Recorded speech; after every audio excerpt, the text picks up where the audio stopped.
Tengo que colocar el teléfono en posición vertical porque se sostiene mejor en el volante del coche. Aunque salgan las dos franjas negras, pero bueno, tampoco busco una estética eh, en los vídeos. Es lo más fácil es esto, poner el teléfono en vertical. Es igual.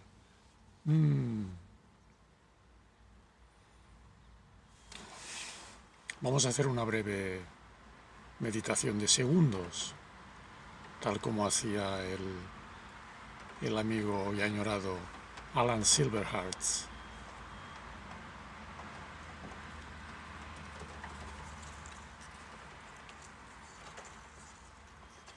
Estoy oyendo un ruido raro. Claro, hablando de lo que voy a hablar, por eso hay ruidos raros. Hay espíritus chocarreros que están molestando. Alan Silverheart empezaba con una meditación de segundos. A mí me gusta llamarla una meditación de centramiento. Así que vamos allá.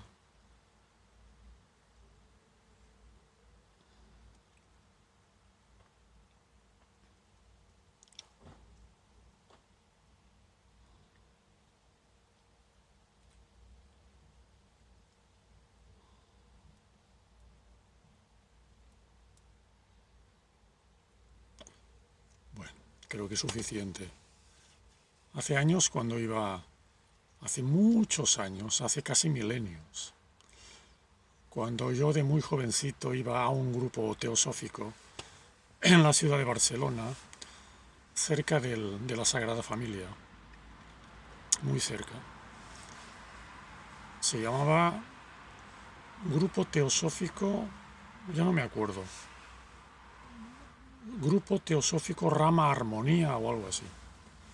Había gente, había buena gente, más allá del credo teosófico, que a mí pues ni me va ni me viene en principio, pero me sentía acogido, me sentía bien. Yo era muy joven, la mayoría de gente que estaba en el grupo eran jubilados y hablaban de eso, de teosofía de teosofía, de la escuela arcana y de los maestros ascendidos también. Estaba un tal Domingo García, que era una muy buena persona. Todavía sigue Domingo García. ¿Domingo se llamaba? No, Valentín García. Valentín García, lo he visto hace poco, me congratulo de ello. Para variar, sigue vivo. Y que Dios le guarde muchos años de vida. Y había otra gente de la que no me acuerdo su nombre y hablaban de esto, de teosofía. Y había una persona, un tal Josep Paradell, un catalán paisano, que empezaba sus pláticas con la recitación de 3 o 7 ohms, para centramiento precisamente. Bueno, no he considerado empezar con 7 ohms porque me hubiera parecido excesivo, ¿no? Pero que sirve como centramiento, ¿eh? Sirve. Pero bueno, no he considerado que esto fuera necesario. Bueno, cierro el paréntesis.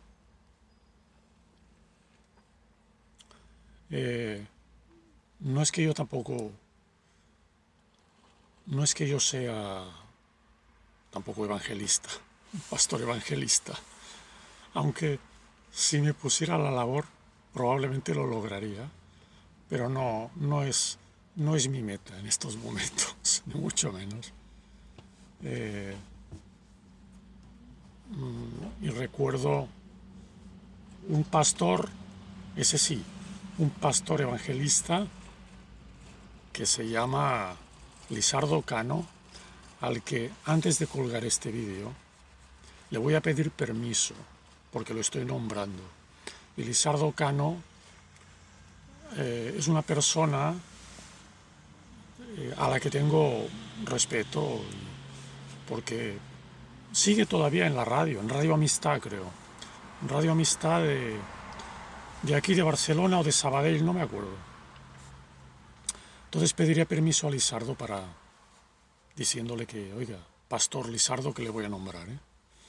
Más que nada para que él me dé su bendición, nunca mejor dicho. Entonces,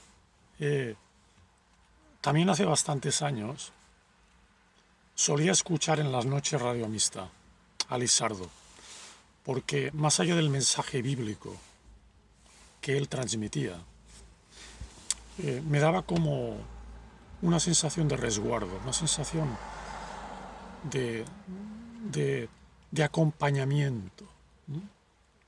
Ya digo, sin ser yo evangelista, en principio. Y una noche, me acuerdo que me quedaban pocos días para embarcarme, para tomar un vuelo a México, para variar, y siempre andaba preocupado por el dinero, ¿no? Por el dinero que traía, por lo que me gastaría, por lo que no me gastaría, por si tengo de más, si tengo de menos. Y una noche, eran como las 2 de la madrugada, ¿no? Escuchando a Lisardo,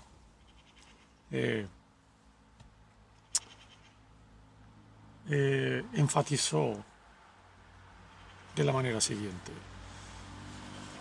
tú, por favor, así en tono directo, levántate de la cama inmediatamente y haz una donación. Haz una donación al Señor. Aquel levántate de la cama, a mí me levantó de la cama. Me levanté de la cama, me fui a mi ordenador personal y hice una donación modesta de 20 euros a Radio Amistad o al señor Lisardo Cano, en este sentido. Hice una donación, un ingreso de 20 euros. Bien, a la mañana siguiente yo me fui al banco a revisar mi cuenta corriente, porque ya digo, me iba a México en un par de días, ¿no? Y quería saber qué es lo que tenía más o menos. Y me acuerdo perfectamente que vi un ingreso de 600 euros, no detallado, que ni yo mismo, ni el banco, ni el empleado del banco en aquel momento supo decirme a qué correspondía aquel ingreso. Me dijo que en todo caso intentarían averiguarlo, pero que no había remitente del ingreso. Y lo dejé así.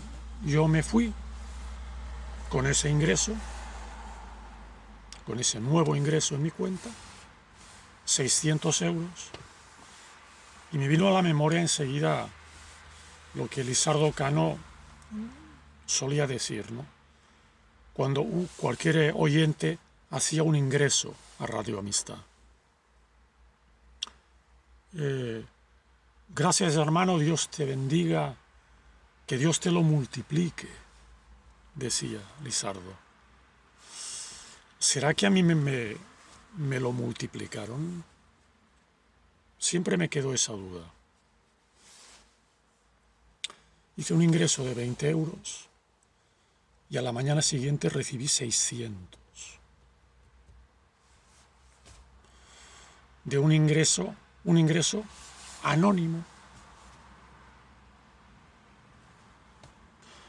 Ahora mismo, si Lisardo estuviera aquí, diría: gloria a Dios. Bueno, pues, gloria a Dios.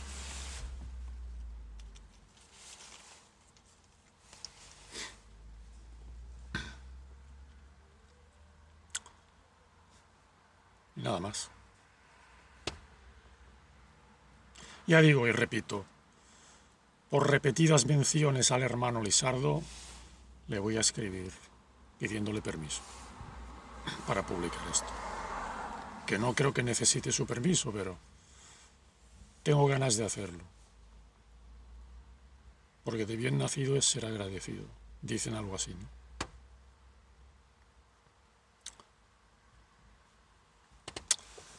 En mi vida yo no soy rico, en absoluto, pero en mi vida nunca me ha faltado nada, nada. Y, y no lo sé, quizá te debería agradecer esto, el que en mi vida no me haya faltado nada de lo material. Nunca me ha sobrado nada. Algunas épocas he tenido algún sobrante, pero poco. Me lo he gastado rápido. Pero así nadar en la abundancia jamás. Jamás de los jamases. Pero pues hay que agradecer esto, ¿no? Hay que agradecerlo.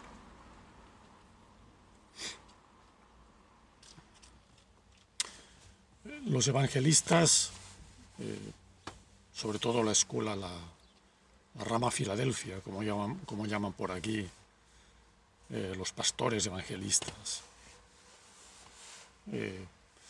ponen mucho énfasis en la figura del demonio, en la figura del tentador. Bueno, obviamente para mí el tentador como tal no existe, pero quizá exista como arquetipo. O sea, el arquetipo de tentador, el arquetipo de demonio sí existe, como no. Pero por su propio lado, inherentemente no existe la figura del demonio. La figura del tentador la creó el mito. El mito lo crean los humanos. Ciertos humanos crean los mitos, supongo. Y el mito tiene muchísima fuerza, muchísimo. El mito es ley. Por eso el mito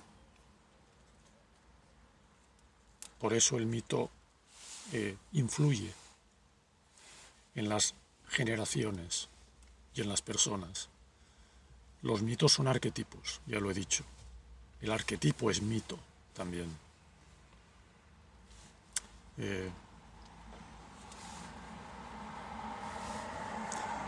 Por tanto, yo creo en el arquetipo del demonio, sí, absolutamente.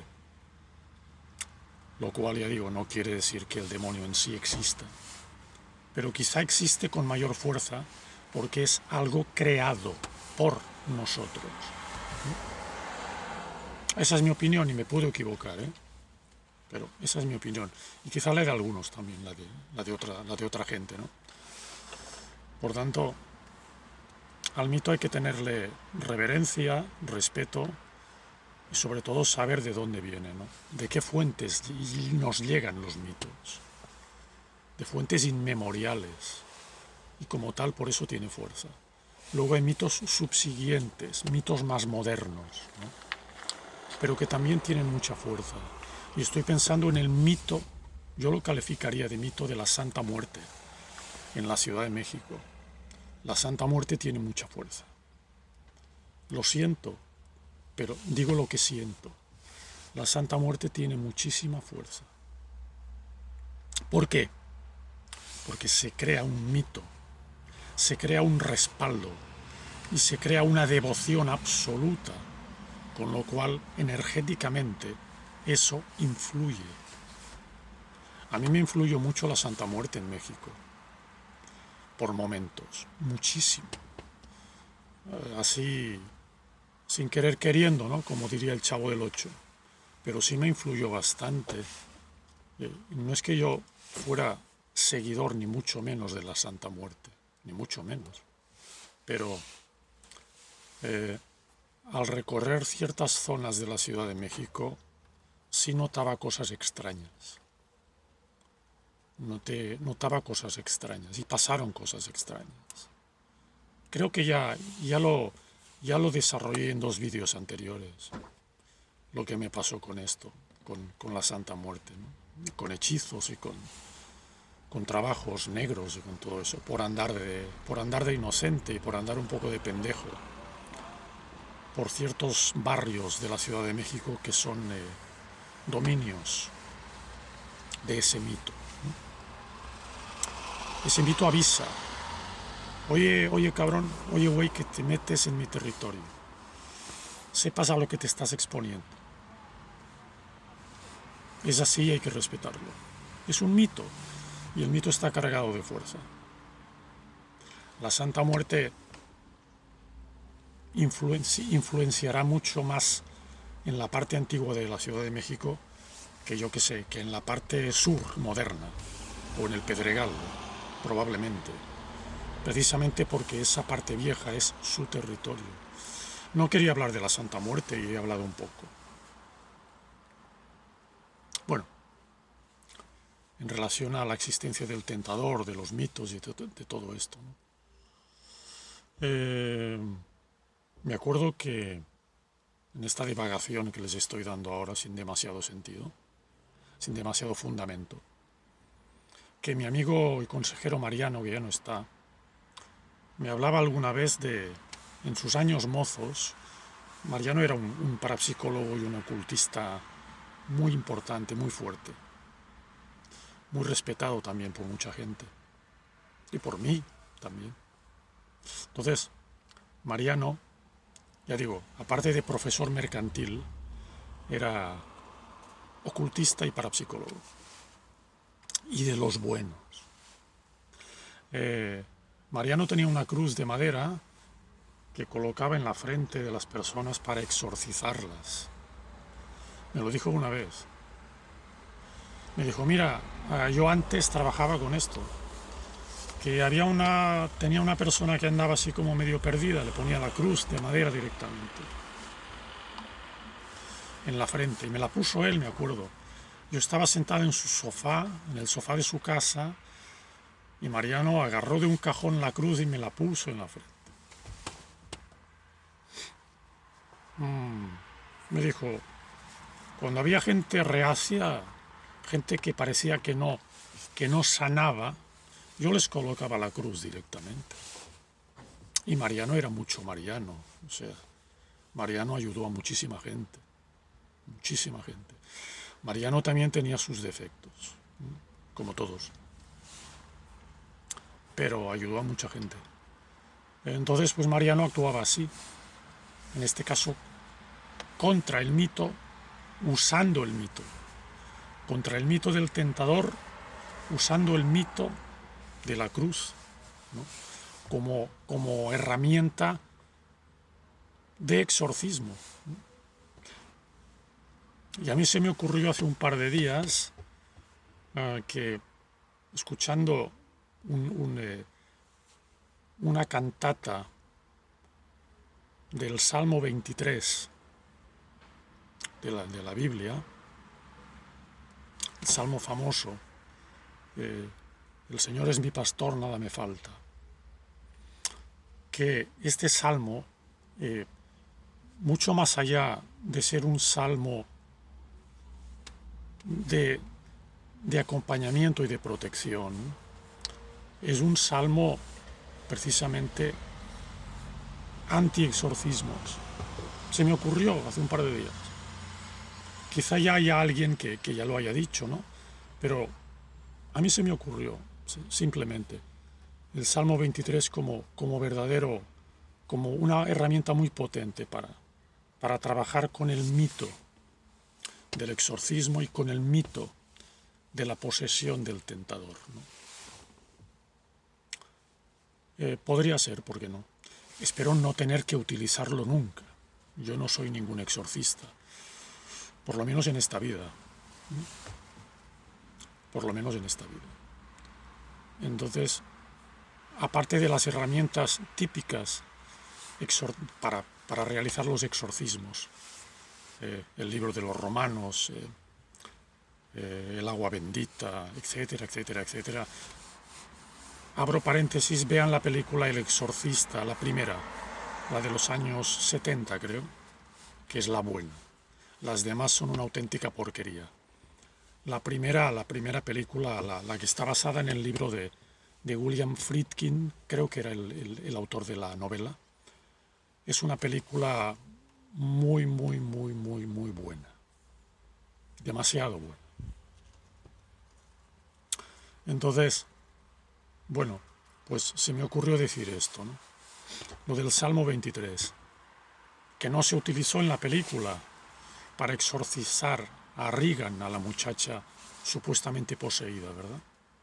Se utilizaron otras herramientas libro de los romanos, el ritual de los romanos, las, ¿cómo se llama? Las estolas se llaman, púrpuras de los sacerdotes, las cruces, el agua bendita, etcétera, etcétera. Estoy pensando que otro día podríamos hablar largo y tendido de la película El Exorcista 1, que la he visto como más de 20 veces y creo que algo podría decir acerca de ella. Algo que evidentemente ya se ha dicho, ¿no? Porque me imagino que solo tienen que ir a YouTube para buscar conversaciones, opiniones, debates sobre esta película, ¿no? Pero yo me quedo con los míos y con las conclusiones que yo ya saqué.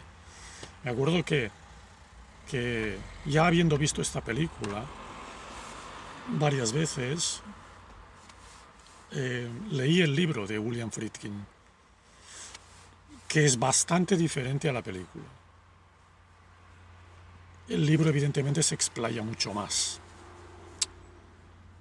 Es de las pocas novelas que he leído en mi vida. No he sido, iba a decir leedor, no he sido lector de novelas. No. Leer novelas me parece una pérdida de tiempo, pero, en fin, cada quien, ¿no?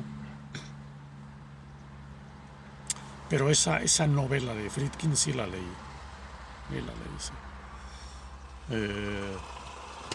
Porque evidentemente las actuaciones de los actores que encarnaban al padre Merrin y al padre Carras, que creo que ya ambos están fallecidos. Creo Max von Sydow creo que está fallecido y Jason, no me acuerdo cómo se llamaba el actor que encarnaba al padre Carras.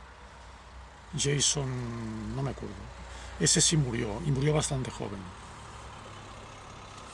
No sé si era Jason Williams, no me acuerdo. En fin, el padre Carras sí murió.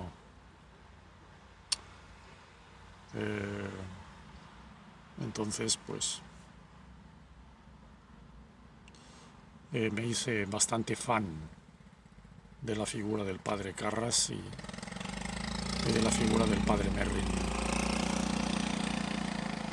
y de la manera en que trabajaban ellos los exorcismos. Sobre todo, hay detalles que me quedaron de esa película, en la que sí eché en falta el que se usara el Salmo 23, ¿no? Quizá el director de la película, si lo hubiera sabido, hubieran colocado el Salmo 23, ¿no? ¿Quién sabe? Y quizá Regan, la muchacha poseída, hubiera sanado más rápidamente, ¿no? A mí me da que sí. Pero bueno, esto ya es un diálogo ficción conmigo mismo.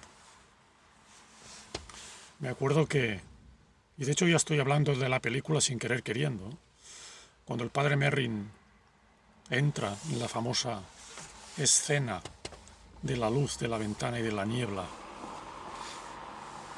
de la ciudad de Washington, que se encamina hacia la puerta de la casa, cuando cruza el umbral y escucha arriba, en la habitación de arriba, cuando le grita Merrin, el demonio. El demonio sabía que el padre Merrin hacía su entrada. Y Merrin ni se sorprendió, lo daba por hecho. Eso es importante. En la película, no sé si alguien captó esto realmente, ¿no? El significado de la potencia del mito, ¿verdad? De lo que estaba diciendo antes. El padre Merrin sabe que esto es que el mito tiene mucha fuerza. Por tanto, ya no le causa sorpresa. Cuando le gritan Merrin, él prácticamente ni se mueve, sigue adelante, sabiendo que el tentador le estaba reclamando, que el tentador sabía lo que Merrin iba a hacer. Clarísimo. Y en otra escena que está más desarrollada en el libro que no en la película, el padre Carras, más inexperto que Merrin, le dice: Padre Merrin, tengo que ponerle al tanto de las múltiples personalidades de Regan, o de las múltiples personalidades que está ofreciendo la muchacha. Y Merrin le dice: solo hay una. Solo hay una. Lógicamente, el tentador solo tiene una personalidad, no muchas, es una. Y una tercera conversación que tiene Merrin con Carras, el padre Carras, ya digo, más inexperto, le dice, no, al revés, el padre Merrin le dice al padre Carras, cuando van a empezar el trabajo, la primera sesión de exorcismo: sobre todo, padre Carras, no le escuche. Le dice más o menos: el demonio tiene mucha fuerza y su primer arma es psicológica. El ataque psicológico es brutal. Sobre todo, no le escuche. Y el padre Carras cae en esa trampa de escuchar deliberadamente lo que le está diciendo el demonio vía la muchacha Regan, y evidentemente se perturba, porque el demonio sabe cómo perturbar a Carras, pero él sabe que no puede perturbar a Merrin, porque Merrin ya lo conoce. Al final la película deriva evidentemente en la muerte de ambos sacerdotes, ¿verdad? Como ya la mayoría saben, pero no sé, cierro este círculo para recalcar la fuerza del mito en sí y por qué le damos tanta fuerza al mito. Y es precisamente porque le damos fuerza que el mito existe y puede mediar en nosotros. Y precisamente por eso necesitamos antídotos. Porque si estamos trabajando en el mito, si estamos trabajando con gente problemática, evidentemente necesitaremos una respuesta. Precisamente para contrarrestar esa fuerza, porque la fuerza es enorme. Ya digo y finalizo, ¿no? Una cosa es la fuerza del mito, como ya digo, que ya la tiene y mucha, y otra cosa es la existencia de ese mito, o la existencia real de ese mito, que como personaje en sí, el que sea, no existe, pero le hemos dado tanta fuerza que se ha transmitido como existente. Por eso nos amarga la vida, según cómo, ¿no? Según qué mitos, no, estoy hablando aquí de mitos, digamos, malos, o de mitos tóxicos, de mitos oscuros, ¿no? Hay mitos blancos que no hay tiempo ni ganas tampoco para tocar, ¿no? Pero evidentemente, pues, por eso Mariano utilizaba la cruz de madera. Por eso yo estoy hablando del Salmo 23 sin demasiado conocimiento de lo que estoy diciendo, pero que si fuera exorcista no dudaría en aplicarlo. Esperemos que no sea necesario. Y también he hablado del hermano Lizardo Cano, que voy a pedirle permiso, ya digo, porque le he nombrado muchas veces. Y nada más. No sé cómo voy a titular este vídeo. Tenía ganas de decir cosas y ya las he soltado. Y nada más.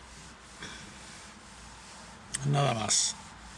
Vámonos a la supervisión odontológica, que esto sí que no es ningún mito. Y nada más, a ver qué sucede. Bueno, saludos.